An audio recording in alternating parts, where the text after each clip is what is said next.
Team NIC, Team LUMS, Saima, Numan Saab, Nuzat, I saw when I came here, AWS team, lots of friends here. I could see Shahzad there as well. Mohsin is there, Hiraj Saab is there, Qazi Saab is here. So lots of friends around and my own team. It's really an honor and pleasure to be here today and putting my two bits to this very important initiative, which I think would go a long way in terms of promoting startups and the fintech, opportunities in Pakistan to the next level. I always need a reason to come back to LUMS and NIC. Now we have a more formal collaboration with NIC as well, with the BOP Innovation Lab. I saw, some success stories there. We have not been part of those success stories so far, but we are hoping, under the leadership of Imran, that next time when I come here, there will be, a couple of stories coming out from our innovation lab as well. But the idea is that, to integrate academia with corporate sector, as Simon said, and then work together in developing an ecosystem which is much needed. We need that trained HR, desperately need that. Monis is privy to all of that, so as Qazi Saab. But on the other hand, we also have to play our due role, and I'm very pleased to see that there's only one bank which has an innovation lab here. I'm pleased to see that as a competition, but to be very honest, I would like to see more banks coming through. And my hope and wish is that next time when I come here, although a couple of success stories will come out from our innovation lab, but there will be more banks participating with you, because without the financial sector integration, I don't think that the fintech can take off, and so as the startups. So very important initiative in that sense. So I start out with the evolution of the banking in Pakistan, not going too far away, but in the last decade, the brick and mortar is surely replaced by the digital disruption, and there is a considerate need that we have to move away from those traditional ways of banking to the new ways, where the customer experience from a conventional tools is now have to graduate to the digital customer journey. With digital wallets and democratization of internet, this transition has spurred. And in fact, the boost has come through while there were lots of negatives there. We lost lots of our loved ones as well in this catastrophe. But the good thing that came out in the COVID was the leapfrogging of digitization and adoption to that.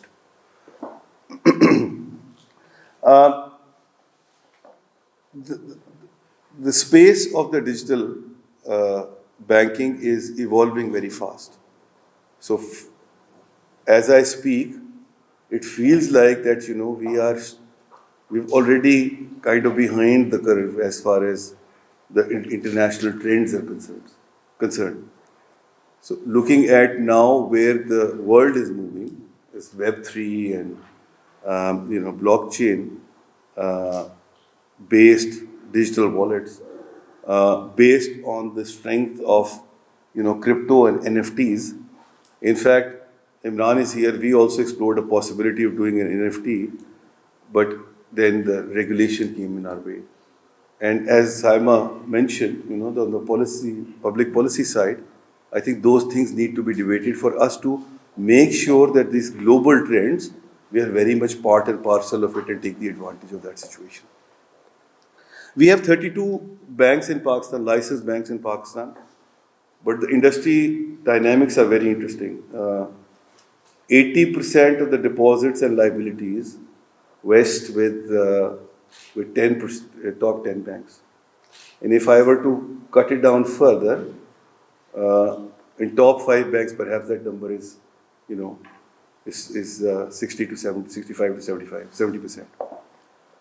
Now that makes the entire industry concentrated to very few players.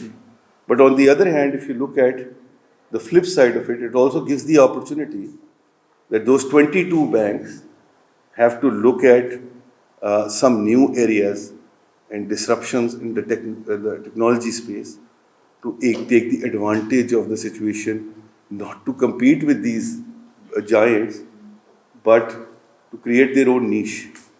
And we have seen that trend coming through as well. So while and this is, we're in top 10 banks, so we are very much part and parcel of it.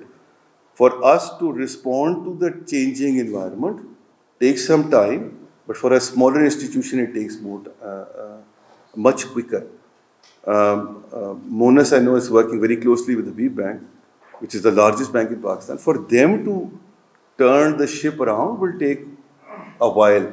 While the smaller players, like you're also working with JS, will respond to these kind of, Hiraj work with JS closely, they can respond to these changing trends very quickly. Even for somebody like us, it takes some time. On the lending space, because that's the important area and largely out of the scope of digital banking. In fact, to the banking space as such, 60 to 70% of the bank deposits are diverted towards government paper. The remaining 30 to 40% are predominantly benefits the large corporates. And if I look at the consumer space, on the mortgage side is merely 0.5% of the total GDP. And the consumer lending itself is merely 10% of the total private sector lending. So therefore, that gives a big opportunity on the lending space for the digital banks to approach these consumer-related products and try and offer some unique offerings where the banks, the larger banks, are still lagging behind. And that, to my mind, is a big opportunity. It's a big money spinner for the startups and fintech. I know, Monas and Kashif has already taken a lead on this. They're doing a brilliant job there, and a few others. But there's still, the space is too big, too large a space. In terms of deposit side, the total number of depositors are around 57.6 million, which is, again, not a number to be very proud of. It's around 20% of the total population. But that, on the flip side, it gives you the opportunity of what can be done there as well. Our deposit to GDP ratio is merely 32%, as opposed to the world average of 70%. So there is a room there that we can actually double the entire space, in fact, more than double. And if you look at even places like India, the number is 72%. USA, for that matter, is 101%. So given all those numbers, I think it's very important that we need to position ourselves, the fintech space, the startup space, must look at these pockets of opportunities and work in tandem with the organization like ourselves, who will take forever to respond to the changing environment. And that's the reason why we are here in NIC and LUMS, because we think that these collaborations will work in future to deliver better from a financial inclusion space. Interestingly enough, if you look at the grey economy of Pakistan, although that number is debatable, but the IMF number is around 36.3%. And lack of documentation, which I talk about later on, is a major impediment in the banking sector to take off, or the startups of fintech to take off. I think that the fintech and startup can play a major role there as well. We are a complex country, by the way. It's spread out on 796,000 square kilometers. Uh, it has 220 million population, so it's scattered all over. And therefore, the only way to increase the penetration is to go a digital way. Although I still think there is room for better branch network, but it's the digital space which can turn things around quickly. It will be cost effective and efficient also when we look at the geographic and the demographic landscape of Pakistan. Um, we lack cross-border payments because of capital controls. We are uh, we are we are still grappling with getting our issues sorted out on the current account and reserves, which seems to be the case for a while. So, but nevertheless, at least the incoming remittances could be worked on, and we have done a good job there also um, in terms of offering of RDA. On the global best practices, I think the banking industry in Pakistan has done pretty well. So implementation of Basel III, having a KYC or compliance requirements standards, uh, keeping at par with the international standards, thanks to FATF, has brought us to a point where the industry itself, on a risk management side, is well positioned, and from a control perspective, it's very well. Uh, uh, it's very well designed to make sure that with the integration taking place with the technology space, those possible gaps are built in. A major development that has taken place recently is the digital banking licensing space. In January only, the government of Pakistan, the State Bank of Pakistan has dished out 5 licenses there. It's well thought out plan, whereby they will the initial offering will be of digital retail banking, and they will be offering all the retail related, which is a big gap as I discussed with you earlier in Pakistan's banking landscape. Um, Start out with a pilot of 1.4 billion rupees, which is a reasonable level of capital, 1.5 billion rupees. And in 3 years, it has to be, if the pilot goes well, it will be increased, it is required to be increased to 4 billion rupees. And then in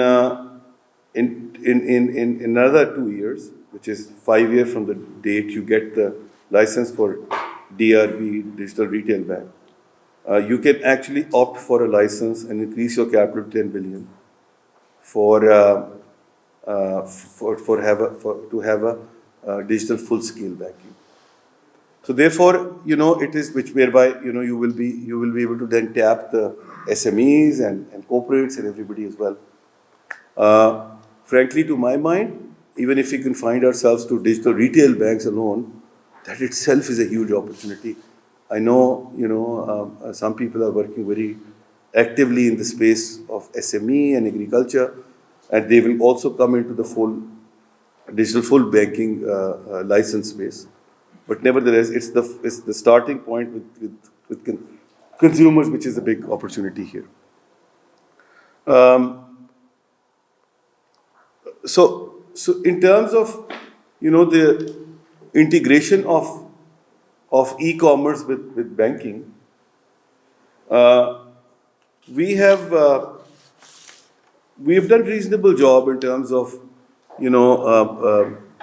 creating a good domestic banking and payment infrastructure. In fact, in many ways, we could be a regional exemplar there.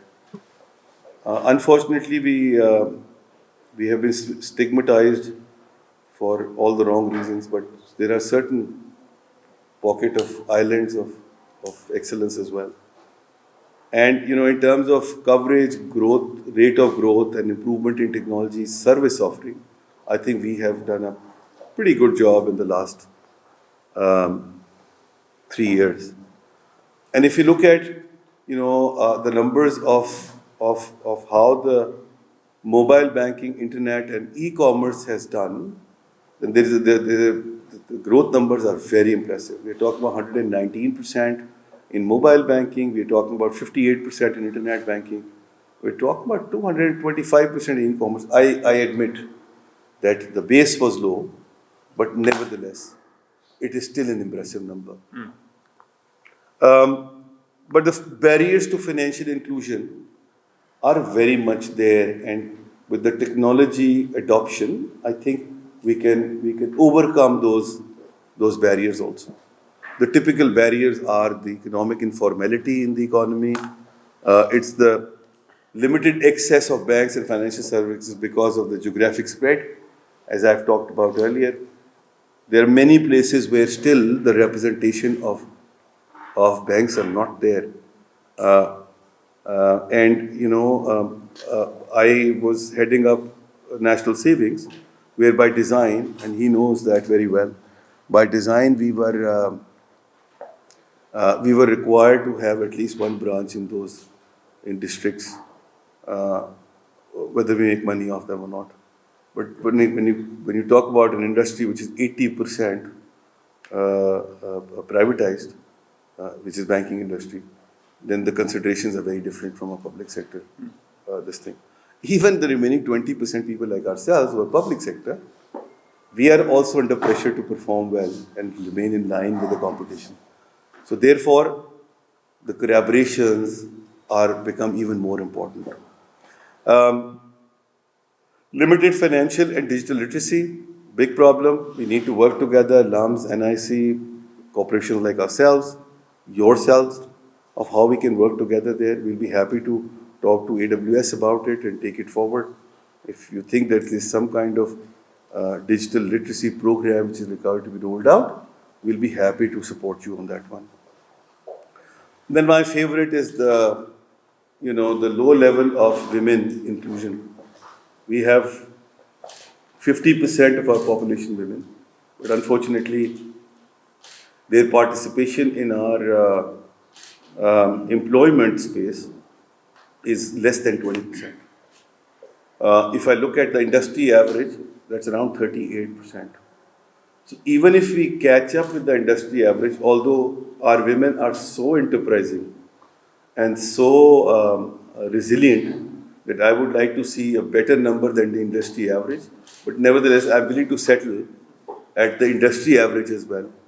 That will help us in increasing our GDP by 60%. And that will obviously help and impact on the overall banking industry also.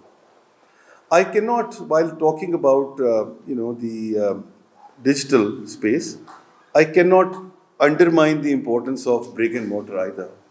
We are still on the brick and mortar side, are lagging behind as far as the industry averages are concerned, the global averages are concerned. So if I look at the global average, it's around 10.8 branches per 1,000 people. In Pakistan, it's 10.3. We're not too far behind, but our dynamics are very different. Our number is supposed to be much larger. So if I were to quote you a number of, let's say, USA, that's 25.7 branches per.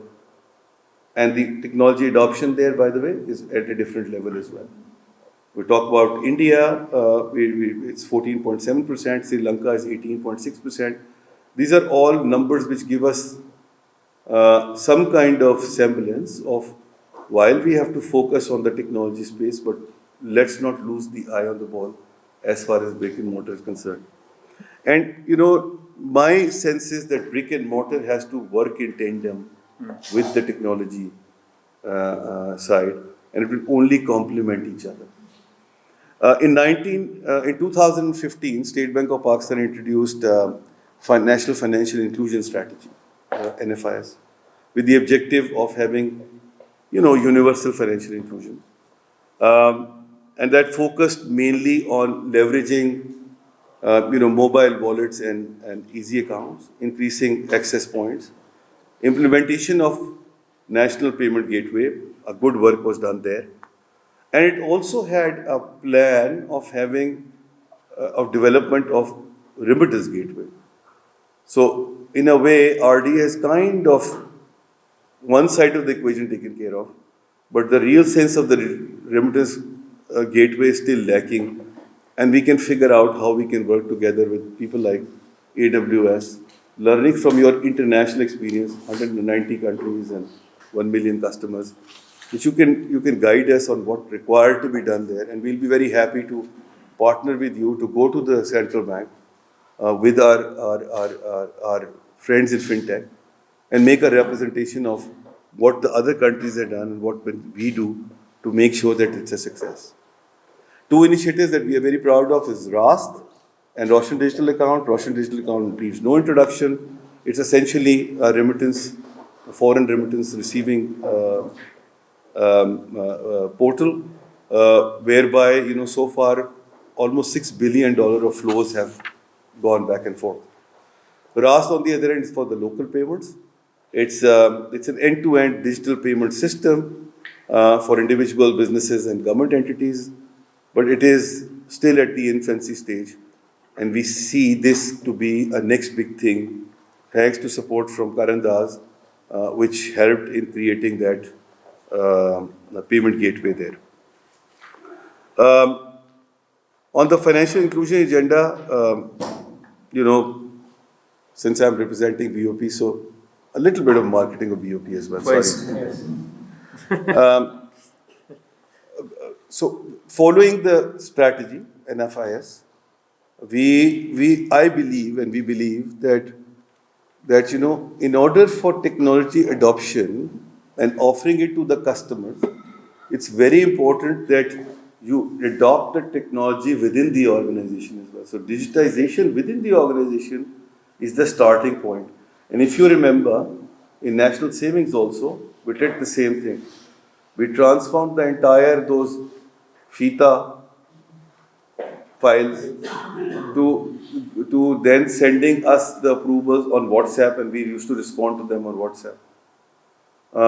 These are typical files in the government which have this kind of wrapping around it, typical wrapping around it.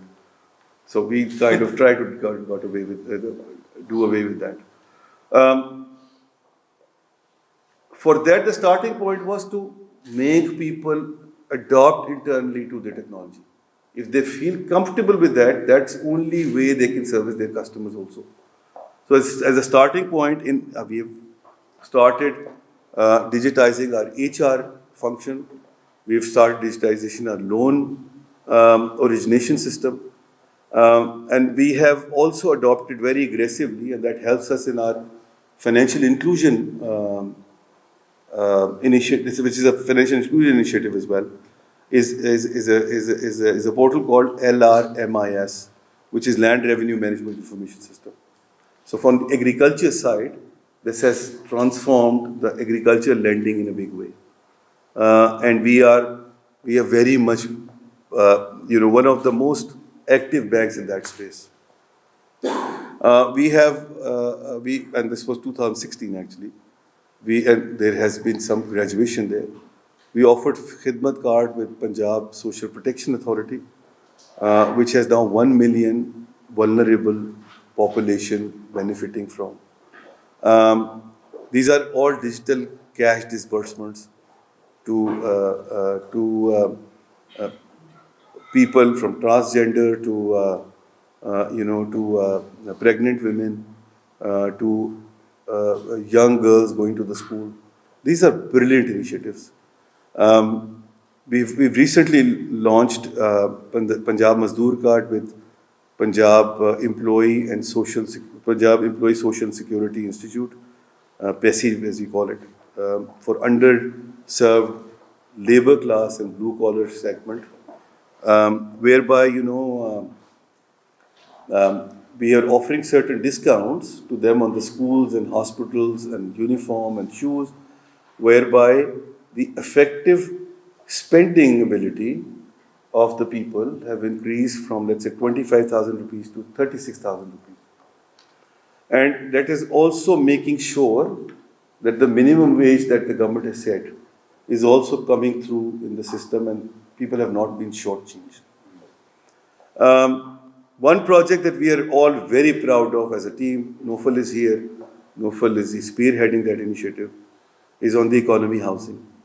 With the Heritage Foundation, we have done a project in interior of Sindh, which people now, in their affection for us, I started calling it BOP Pono Village. It was Pono Village, whereby the entire village is now being adopted by us, where women build the houses on their own through mud and bamboo.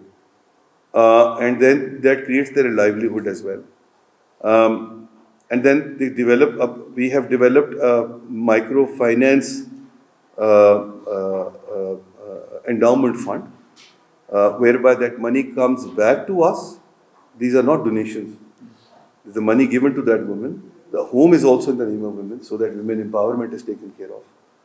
And that money comes back to the endowment fund and then given them out for their entrepreneurial activities, development of their own community. However, one area which is missing, a big opportunity for startups and fintech, is in the government space. In Punjab, we are fortunate to have IT board, which is a very progressive organization. But the rest of the provinces are still lagging behind as far as technology adoption is concerned. With the PITB and Bank of Punjab very active in the technology space, I think there's big opportunity still in the government sector, especially in the province, to offer more technology-based solutions. And we are working very closely with Punjab Revenue Board in that context. Now, with the digital world becoming a household, for me, the first thing, most important thing is whether the Wi-Fi is there at home or office or hotel that I check in, rather than any other thing. You see the toilet later on, perhaps, but you go and check out the Wi-Fi connectivity. Exactly. So all commerce is becoming e-commerce to my mind. And while there are headwinds in the payment methods but the payment methods are on track, and we see some kind of traction there. So if I look at the Q1, a slightly stale number, but these are the latest numbers available to us, of 2022, the payments and transactions under PRISM, which is a Pakistan real-time interbank settlement mechanism. This is the technology-based settlement that we do instantaneously within the banking setup.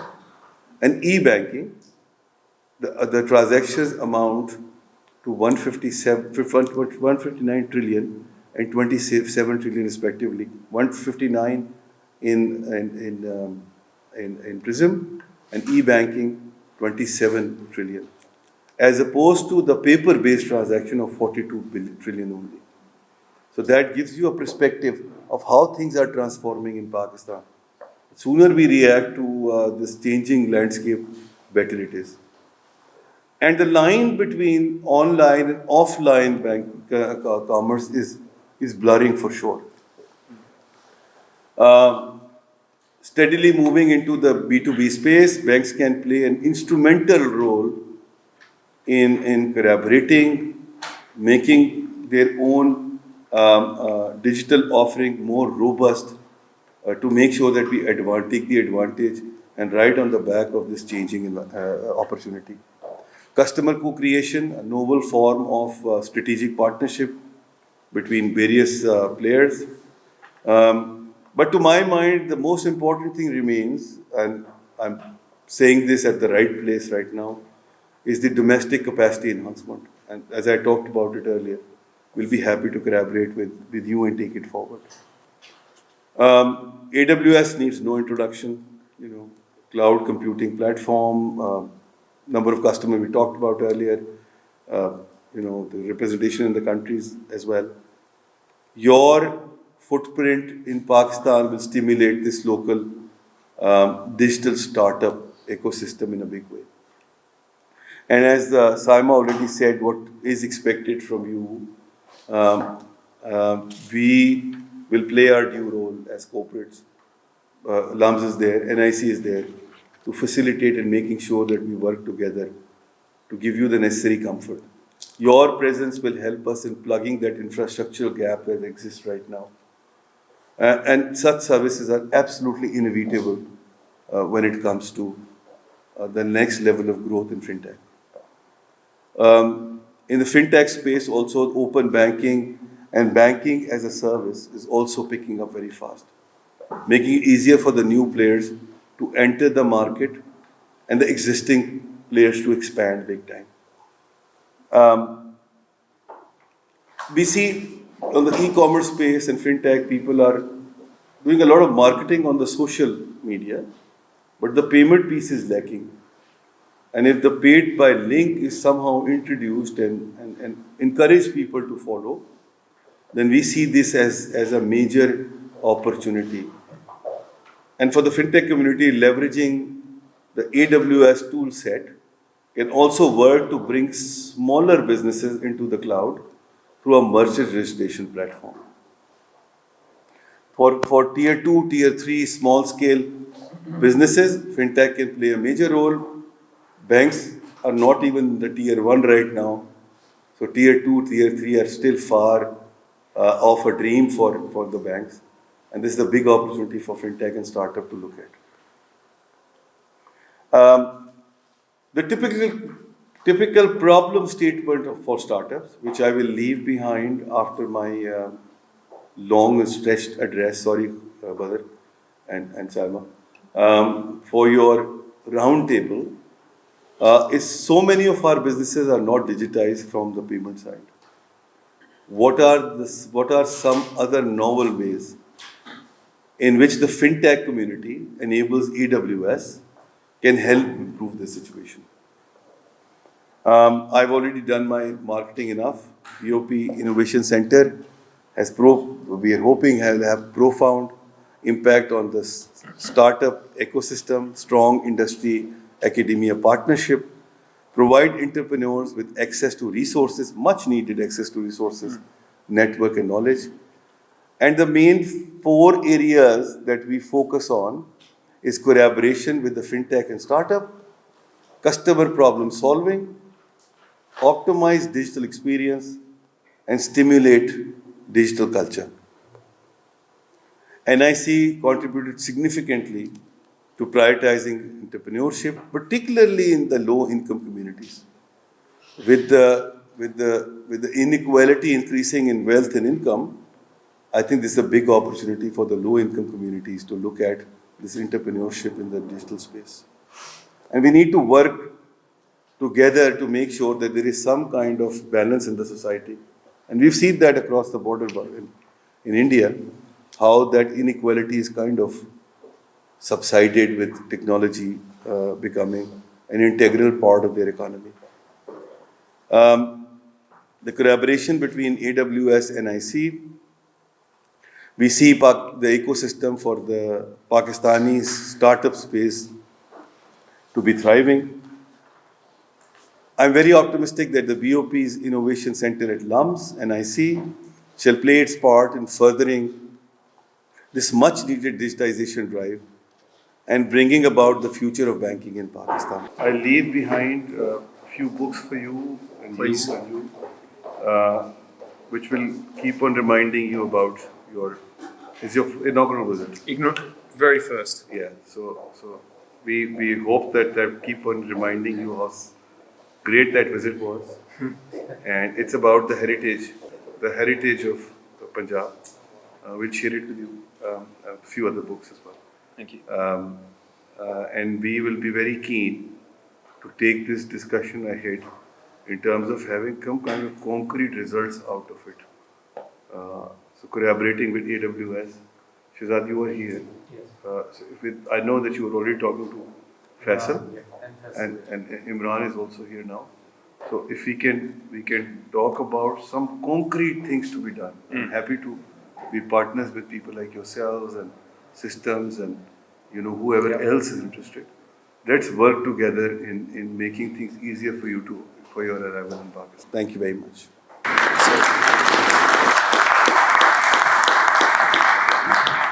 Thank you very much. Thank you so much.